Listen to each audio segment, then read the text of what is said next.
பதறி ஓடும் போது மிருகங்களை வேட்டையாடி கொண்டிருக்கும் போது இந்த வள்ளி பள்ளம் இருக்கு பாருங்க, இந்த வள்ளி பள்ளத்துக்குள்ள குழந்தையினுடைய சத்தம் கேக்கு. ஐயோ, இப்ப ஏற்பட்ட அடர்ந்தவன காட்டுக்குள்ளே குழந்தை சத்தம் கேட்க, இது யாருடைய குழந்தைன்னு தெரியலையே.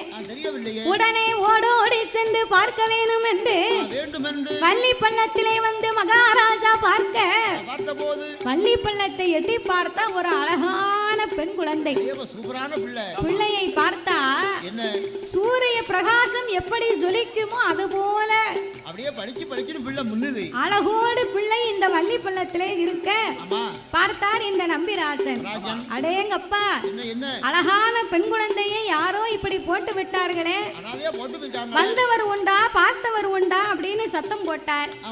காட்டுக்குள்ள யாருமே வரல, நம்மளை தவிர யாருமே இல்லையப்பா, இது யாருடைய குழந்தையோ தெரியல, நாமல் கண்ட பிள்ளையை நாமல் அரண்மனைக்கு எடுத்து செல்வோம் என்று வள்ளி பள்ளத்தில் இருந்த பெண் குழந்தையை எடுத்து நேர அரண்மனைக்கு வருகிறார்கள். அரண்மனைக்கு வந்த அரச மன்னனுக்கு மனசுல ரொம்ப சந்தோஷம். ஏன் சந்தோஷம் அப்படின்னா, ஏற்கனவே இந்த முருகனை நினைத்து ஆண் குழந்தை இருக்கு பெண் குழந்தை இல்லையேன்னு கவலைப்பட்டு கொண்டிருந்த நமக்கு முருகனுடைய அருளாலே அழகான பெண் குழந்தையெல்லாம் நமக்கு கிடைச்சிருக்கு.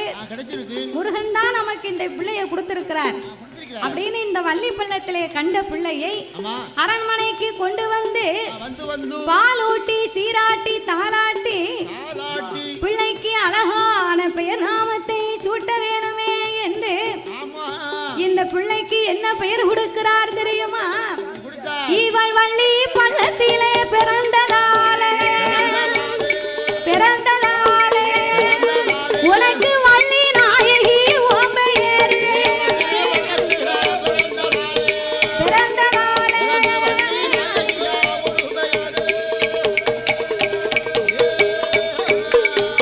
இவ வள்ளி பள்ளத்திலே பிறந்ததாலே எம்ம வள்ளி நாயகி ஓம்பையேறு. வள்ளி பள்ளத்திலே கண்டெடுத்த குழந்தைக்கு வள்ளி நாயகி என்று பெயர் நாமத்தை சூட்டி அரண்மனையிலே சீரோடும் சிறப்போடும் செல்வமாகவே வளர்த்து வருகிறார்கள். அதாவது வள்ளி பள்ளத்துல இந்த குழந்தையை கண்டெடுத்தோம்னு சொன்னோமே, இந்த குழந்தை எப்படி இந்த பள்ளத்துக்கு வந்தது தெரியுமா? ஆதி ஒரு நாளையிலே ஆதி கைலாச வாசலிலே கண்மாயி முனிவர் என்று ஒரு முனிவர் இருந்தார். கண்மாயி முனிவர் அப்படின்னா எல்லாருக்கும் ரெண்டு கண்ணு இருக்கும். அவருக்கு பாதத்திலே ஒரு கண்ணு உண்டு. பாதத்தில் அவருக்கு கண்ணு இருந்ததுனால அவருக்கு கண்மாயி முனிவர்னு பேரு. கண்மாயி முனிவருக்கு வந்து கொஞ்சம் ஆணவம் அகம்பாதம் தலைக்கணம் கொஞ்சம் அதிகம். ஆமா, அப்போ இந்த வைகுண்டபதியிலே வாசகம் செய்து வரக்கூடிய என் பெருமானாகிய கோபால கண்ணே முருகன் பிறந்து அவருடைய திருவிளையாடல்களை கண்டு ஆனந்த கண்ணீர் வடித்தார். நம்ம மருமக புள்ள இந்த முருகன் வந்து பிறந்ததுக்கு பிறகு எத்தனையோ அதிசயங்கள் நடந்து கொண்டே இருக்க அப்படின்னு சொல்லி இந்த என் பெருமானுடைய ஆனந்த கண்ணீரிலே இரண்டு கண்களில் இருந்தும் கண்ணீர் வடியும் போது இரண்டு பெண் வந்து பிறந்தார்கள். அமுதவள்ளி சுந்தரவள்ளி. அதான் இச்சா சக்தி கிரியா சக்தி. அப்ப அமுதவள்ளி சுந்தரவள்ளின்னு இரண்டு பெண் குழந்தை வந்து பிறந்ததுல அமுதவள்ளியானவள் தெய்வேந்திரனுக்கு தெய்வ யானையின் பெண்ணாகி முருகனை மணமுடித்தாள். அப்ப முருகனுக்கு வந்து மாமனுடைய மகள். இந்த அமுதவள்ளி தெய்வ யானையாக இந்திரனிடம் வளர்ந்து இந்த முருகப்பெருமானை திருமணம் முடித்ததுக்கு பிறகு சுந்தரவள்ளி என்பவள் வந்து முருகனை மணமுடிக்க வரணும். அப்படி இருக்கக்கூடிய சமயத்துல இந்த கண்மாயி முனிவர் என்பெருமானை காண வைகுண்டபதிக்கு வந்து கொண்டிருந்தார். அப்ப என்பெருமான் இந்த முனிவருக்கு ரொம்ப ஆணவம் கூடி போச்சு, இவர் ஆணவத்தை கொஞ்சம் நம்ம அடக்கணும் அப்படின்னு சொல்லி கண்மாயி முனிவர் வரும்போது வாங்கன்னு கேட்கல, வந்தனம் செய்யல. அப்ப இந்த கண்மாயி முனிவருக்கு கோபம் வந்து விட்டது. வீட்டுக்கு வருபவர் விரோதியா இருந்தாலும் கூட வாங்கன்னு கேட்கறது தானே பண்பாடு. நான் எப்பேறுபட்ட முனிவன், என்னை பார்த்து வாவென்று மதியாமல் இருக்கிறாரே இந்த என்பெருமான் அப்படின்னு கோபம் கொண்டு கண்மாயி முனிவர் ஓங்கி கண்ணனுடைய மார்பில் ஒரு எத்து எத்தினார். மார்பிலை எத்தி என்னை மதியாமல் இருந்த என்பெருமான் இன்றையிலிருந்து காட்டுக்குள்ளே நீ சிவமுனிவனாக போக கடவாய் அப்படின்னு சாபத்தை கொடுத்தார். கண்ணபிரான் சும்மா விடல. சிவமுனிவரா போகணும்னு எனக்கு சாபத்தை கொடுத்தீர், உம்மையை நான் சும்மா விட மாட்டேன் அப்படின்னு அவர் பாதத்தில் இருந்த கண்ணை பிடுங்கி விட்டார். அவர் கண்ணை பிடுங்கினதுக்கு பிறகுதான் இவருக்கு ஆணவம் அடங்கியதா. ஆமா. அப்போ இந்த லட்சுமி என்ன செய்தா, ஐயோ ஒரு முனிவரால நம்மளுடைய கணவனுக்கு இப்படி ஒரு அவமோசம் வந்து விட்டதே அப்படின்னு மன கஷ்டம் தாங்க முடியாம மகாலட்சுமி காட்டுக்குள்ளே சென்று மானாக ஓடி திரிந்தார். ஏனென்றால் கண்ணன் சிவமுனிவரா இருக்கும் போது லட்சுமி இருக்க முடியாது. அப்ப என்பெருமாள் சிவமுனிவராக காட்டுக்குள்ளே தவம் இருக்க செல்ல மகாலட்சுமி மானாக காட்டுக்குள்ளே சுற்றி திரியும் போது என்பெருமாள் சிவமுனிவராக இருந்து தன் தவத்தை முடித்தார். இவர் தவத்தை முடிக்கும் போது வேடுவர்கள் எல்லாம் வேட்டைக்கு வந்தாங்க பாருங்க. அந்த மான் கூட்டத்திலே லட்சுமியும் ஓடிக்கொண்டிருக்கிறார். அந்த லட்சுமியை சிவமுனிவராயிருந்த என்பெருமாள் பார்த்த உடனே வெகு நாள் தவம் இருந்து லட்சுமியை பார்க்க அந்த மோக பார்வை ரிஷிகருப்பம் தாங்காமல் உடனே கருத்தோன்றி அந்த வள்ளி பள்ளத்திலே இந்த மான் குழந்தையை ஈன்றுவிட்டு ஓடிவிட்டது. அப்படி பிறந்த இந்த வள்ளி பள்ளத்தில் பிறந்ததுதான் வள்ளி நாயகி. அப்போ இந்த வள்ளி நாயகி அரண்மனைக்கு கொண்டு வந்து அரண்மனையிலே எப்படி வளர்த்து வருகிறார்கள். நாலு ஒரே மேனியுமா மேனியுமா பொழுது ஒரே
செல்லம். ஏழு அண்ணன்மார்களுக்கு ஒரே ஒரு தங்கச்சினா அப்ப எவ்வளவு பாசம் இருக்கும். அப்ப ஏழு அண்ணன்மார்களும் செல்ல மகளாயிருந்த வள்ளி நாயகியே தரையில் விட்டால் தண்டைக்கால் நோகும், பூமியிலே விட்டால் பொற்பாதம் நோகும் என்று தோளோடு தொட்டில் கட்டி தொடையிலே நடக்க வைத்து, மார்போடு தொட்டில் கட்டி மடியிலே நடைபெறத்தி சீரோடும் சிறப்போடும் வள்ளி நாயகியை செழிப்பா வளர்த்து வருகிறார்கள். 5 வயதாச்சு அறிவு பாடம் படித்தார். 10-12 வயதுக்குள்ளே பல பாடங்களை படித்த என் வள்ளி நாயகி 16 வயதாச்சு பக்குவதி பெண்ணாகி பருவ மங்கையாய் இருக்கிறார். அழகா திகழ்ந்து கொண்டிருக்கின்றார். வள்ளி நாயகி வந்து ஏற்கனவே ரொம்ப அழகு. அழகு அழகு. அவ வயதுக்கு வந்ததுக்கு பிறகு அவ அழகை கேட்கவா செய்யணும்? அடே அப்பா அழகோ அழகு. அப்ப அழகிலே நிறைந்தவளாக அம்சத்திலே உயர்ந்தவளாக வள்ளி நாயகி வளமோடு இருக்கும் போது இவ வயதுக்கு வந்த நாளையில இருந்து என்னாச்சு? இவ ஒத்தையிலே இருந்தா இவளுக்கு நேரம் போகாது இல்லையா? அதுக்காக இந்த நம்பிராஜன் அண்ணன்மார்கள் 7 பேரும் சேர்ந்து இவளோடு இருந்து விளையாடுவதற்கு 7 தோழி பெண்கள். கைபிடிக்க தோழி, கால் பிடிக்க தோழி, வெச்சிலை சுருள்மடிக்க விதவிதமாக தோழி, பாண்டியாட்டம் விளையாடுவதற்கு பாவைமார் பெண்கள், சீவி தலைமுடிக்க சிங்கார பெண்கள், கோரை தலைமுடிக்க கோமதிமார் பெண்கள். அப்ப 7-8 தோழியோடு வள்ளி நாயகி இருந்து கொண்டிருக்க அப்பந்தான் இந்த நம்பிராஜன் சொன்னார், அம்மா நம்பி, அம்மா வள்ளி நாயகியே, நான் வச்ச திருமகளே, என் கண்மணியே, நீ அரண்மனையிலே இருந்து கொண்டிருந்தா உனக்கு நேரம் போகாது. நம்முடைய குலதெய்வமாகப்பட்ட செந்தில் பதியாலும் செல்வகுமரனுக்கு திணைப்புணத்திலே திணையெல்லாம் விளைந்திருக்கு. திணையெல்லாம் விளைந்திருந்தாலும் இந்த பச்சை பறவைகள் எல்லாம் அதை பறிக்க விடாமல் கொத்தி தின்று விடுகிறதம்மா. அதனால நம்ம குல ஆச்சாரப்படி வள்ளி நாயகியே நீ போய் திணைப்புணத்திலே காவலாக இருக்கணும். நீ மட்டும் போக வேண்டாம். உன்னோடு இருக்கக்கூடிய தோழி பெண்கள் எல்லாரும் சேர்ந்து திணைப்புணத்திலே பரன் கட்டி வைத்திருக்கிறேன். பரன் மீது அமர்ந்து கொண்டு நீ காக்கா பட்சிகளை விரட்டி அவ்விடத்திலே காவல் செய்ய வேண்டும் என்று நம்பி மகாராஜன் வள்ளி நாயகியை அனுப்பி வைத்தார். அப்பா சொல்லுக்கு அடுத்த வார்த்தை இல்லாம வள்ளி நாயகி தாய் தகப்பன் எப்படி முருகன் மீது பச்சு வைத்திருக்கிறார்களோ அதை விட 2 மடங்கு இந்த தோழி பெண்களிடத்திலே வள்ளி எப்போதும் சொல்லிக்கொண்டே இருப்பா. அடியே தோழி பெண்களே, எங்க குலதெய்வமா இருக்கக்கூடிய செந்தில்பதியாலும் செல்வ குமரனை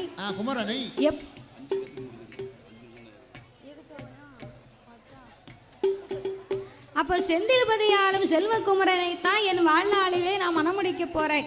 வாழ்ந்தாலும் அவரோடு, மாண்டாலும் அவரோடு, இருந்தாலும் அவரோடு, இறந்து போனாலும் அவரோடு, அவரைத்தான் மனமுடிப்பேன். முருகன் என்னைத்தான் மனமுடிப்பார் அப்படின்னு தோழியர்களோடு எப்போதும் பேசிக்கொண்டு திரைகுணத்திலே அமர்ந்து கொண்டு வள்ளி நாயகி எப்படி காவல் செய்து வருகிறாள் தெரியுமா? வள்ளி எந்த நாயகியா, வள்ளி எந்த நாயகியா, திணைப்புணத்தில் இருந்து கொண்டு பரன் மீது அமர்ந்து கொண்டு பச்சை பறவைகளை அங்கும் இங்கும் பத்தி கொண்டு ஆலேலம் பாட்டு பாடி, ஆலேலம் பாட்டு பாடி காவல் கொண்டு வாராளே.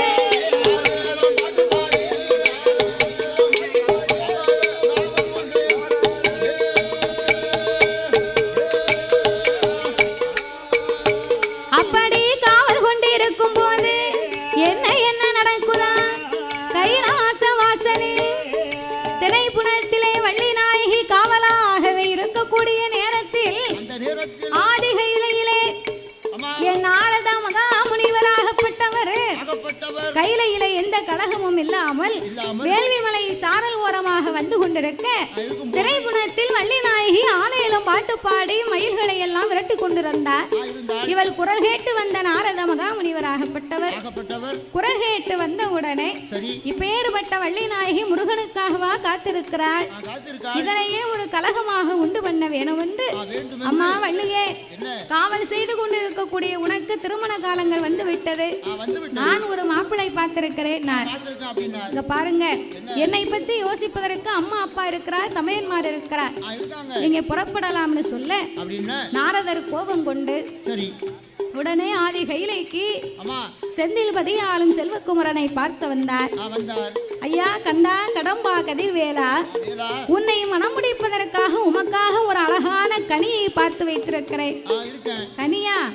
ஏற்கனவே கனியால் வந்த கதை போதாதா? அதுக்கெல்லாம் நீங்க பயப்பட வேண்டாம். குறிஞ்சி நாட்டிலே நம்பி மகாராஜ மன்னன் பெற்ற அருந்தவ புதல்வி வள்ளி நாயகி மணந்தால் முருகனையே மணப்பேன் என்று மனதிலே நினைத்து காத்திருக்கிறாள். ஐயா, நீங்கள் தான் வள்ளியையும் மனமுடித்து எனக்கு கண் குளிர காட்சி கொடுக்க வேண்டும் அப்படின்னு நாரதர் சொன்ன உடனே என் பெருமானாகிய கோபால கண்ணன் ஈண்டெடுத்த திருமகளை திருமணங்களை செய்ய வேணும் என்று வேண்டும் என்று என் அப்பனாகிய முருகப்பெருமான் பெருமாள் முதலாவது வள்ளியை பார்க்க போகணும்னா இப்ப போக முடியாது முடியாது அப்படின்னு சொல்லி முதலாவது வேட்டைக்கு செல்பவரை போல் சென்றார். சென்றார். அப்பமும் வள்ளி நாயகியிடம் எவ்வளவோ பேசி பார்த்தார். பேச முடியவில்லை. வள்ளி பக்கத்திலே வரவிடவில்லை. முடியல. மறுபடி வளையல் செட்டியாக வடிவம் கொண்டு வள்ளியிடத்திலே கலகம் செய்தார். அப்பமும் வள்ளி நாயகியை நெருங்க முடியல. இப்படியே இருக்கக்கூடாது என்று அவளை அருகாமையில இருந்து தொட்டு தழுவி பேசினாதான் வள்ளி நாயகியிடத்திலே பேச முடியும் அப்படின்னு சொல்லி வயதான கிழவனை போல் முனிவனை போல் வடிவம் எடுத்து வள்ளி நாயகிக்கு காட்சி கொடுத்து அந்த வள்ளிக்கும் முருகப்பெருமானுக்கும் வள்ளி நாயகி தாத்தாவை கண்டவுடனே எத்தனையோ பேர் இப்படி வந்து கொண்டே இருக்கிறார்கள், யாரென்று தெரியவில்லையே அப்படின்னு சொல்லி முருகனை நினைத்து மனமுருகி அழுதாள். வள்ளியே கவலை கொள்ள வேண்டாம், நான் தான் உன்னை மனமுடிக்க இத்தனை சுரூபமாகி வந்தேன் அப்படின்னு வள்ளி நாயகிக்கு காட்சி கொடுத்து அருள்வாளித்து வள்ளியையும் மனமுடிக்க வேண்டும் என்று தாய் தகப்பன் தமையன்மார்களோடு தேவாதி தேவர்கள் மலர் மாறி பூச்சொரிய வள்ளி நாயகியை முருகப்பெருமான் எப்படி மனம் முடித்தார்? ஐயா அரணே நல்ல அரணே என்று அரணே என்று அவள் காரன் மாங்கிலியோ சூட்டுவாரா அரணே என்று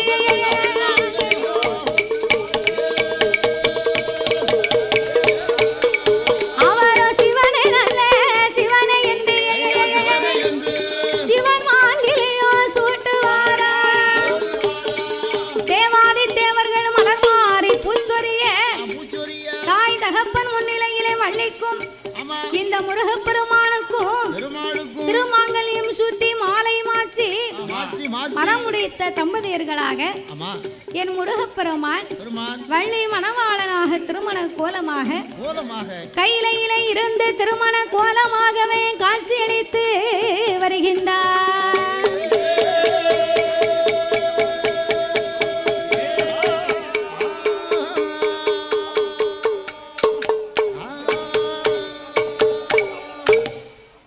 நேரம் குறைவா இருந்ததுனால கதையை சுருக்கமா முடிச்சிருக்கோம். முருகனுடைய பாட்டு பாடி நிகழ்ச்சியை நிறைவு செய்கிறோம். பார்க்கத்தான் போறோம், நாங்க பார்க்கத்தான் போறோம், அந்த பழனி மலை ஆண்டவனை பார்க்கத்தான் போறோம். சேர்ந்து நல்லா உரக்க கை தட்டுவோம், நல்லா கைகளை மேல உயர்த்தி வெற்றிவேல் முருகனுக்கு நல்லா கைகளை உயர்த்தலாம்.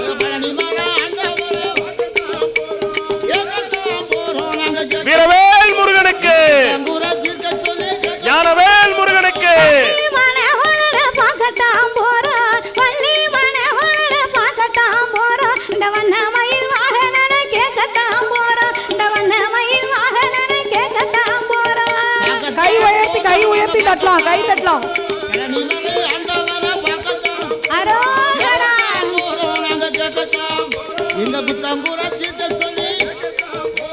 செந்தில் பதியால பார்க்கத்தான் போறோம், செந்தில் பதியால பார்க்கத்தான் போறோம், எந்திர செந்தூர் வேலவனை பார்க்கத்தான் போறோம், எந்திர செந்தூர் வேலவனை பார்க்கத்தான் போறோம். வெற்றிவேல் முருகனுக்கு அரோகரா.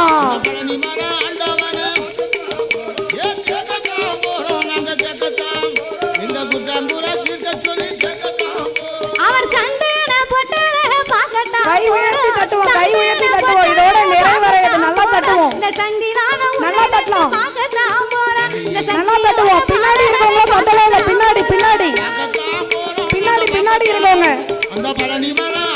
இந்த சைடுல இருக்கவங்கள தட்டவே இல்லை. நல்லா தட்டலாம். வெற்றிவேல் முருகனுக்கு அரோகரா.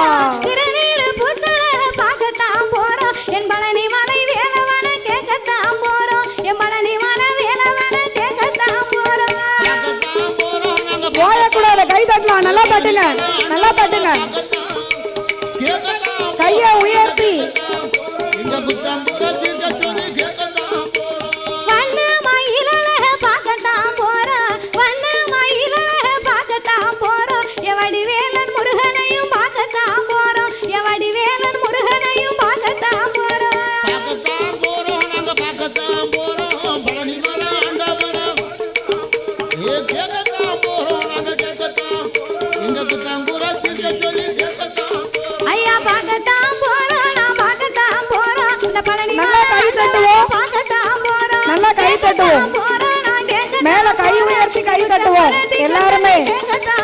பார்க்கத்தான் போறோம் நாங்க பார்க்கத்தான் அந்த பழனி மலை ஆண்டவனை பார்க்கத்தான் கேட்கத்தான் போறோம் நாங்க கேட்கத்தான் எங்க குத்தங்குறை தீர்க்க சொல்லி கேட்கத்தான் போறோம்.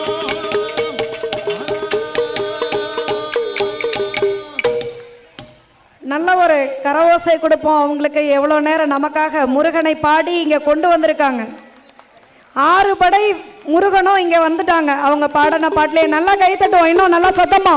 வெற்றிவேல் முருகனுக்கு, வீரவேல் முருகனுக்கு, ஞானவேல் முருகனுக்கு, பழனிமலை ஆண்டவனுக்கு, சுவாமிமலை முருகனுக்கு, சுவாமிமலை முருகனுக்கு, திருப்பரங்குன்றம் முருகனுக்கு, அபிஷேக பிரியனுக்கு, 6 படை குமரனுக்கு, வெற்றிவேல் முருகனுக்கு, கதிர்காம வேலனுக்கு, கந்தனுக்கு, கடம்பனுக்கு.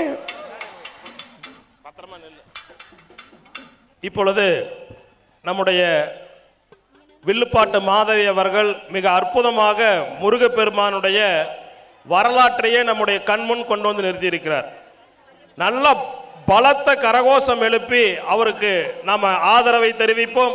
ஒரு அற்புதமான ஒரு கலைஞர், தொலைக்காட்சிகளிலே சமூக வலைதளங்களிலே மிகவும் பிரபலமாக இருக்கக்கூடியவர். நல்லா கைதட்டுவோம், உரைக்க கைதட்டுவோம். நம்முடைய இந்து முன்னணியினுடைய மாநில தலைவர் அவர்களும் மாநில பொதுச் செயலாளர் முருகானந்தம் அவர்களும் இங்கே மேடைக்கு வருகின்றார்கள். அவர்கள் இந்த கலைஞருக்கு அவர்களுடைய இந்த நிகழ்ச்சியை பாராட்டி நினைவு பரிசுகளை வழங்குவார்கள். இப்போ இந்த நிகழ்ச்சி நிறைவேற்ற உடனேயே நாம் எல்லோருமாக சேர்ந்து இங்கே எதுக்காக வந்திருக்கிறோம்? வேல் வழிபாட்டிற்காக வந்திருக்கிறோம். நாம் எல்லோருமாக சேர்ந்து இங்கே வேல் வழிபாடு செய்ய இருக்கின்றோம். சுவாமி சக்தி விநாயகம் அவர்கள் இங்கே வேல் வழிபாட்டினை நடத்தி கொடுக்க இருக்கின்றார்கள். காமாட்சிபுரி ஆதீனத்தை சார்ந்த சுவாமி சக்தி விநாயகம் அவர்கள் இங்கே நமக்கெல்லாம் வேல் வழிபாட்டை நடத்த இருக்கின்றார்கள். 108 போற்றி சொல்லி அபிஷேகம் நடக்க போகுது.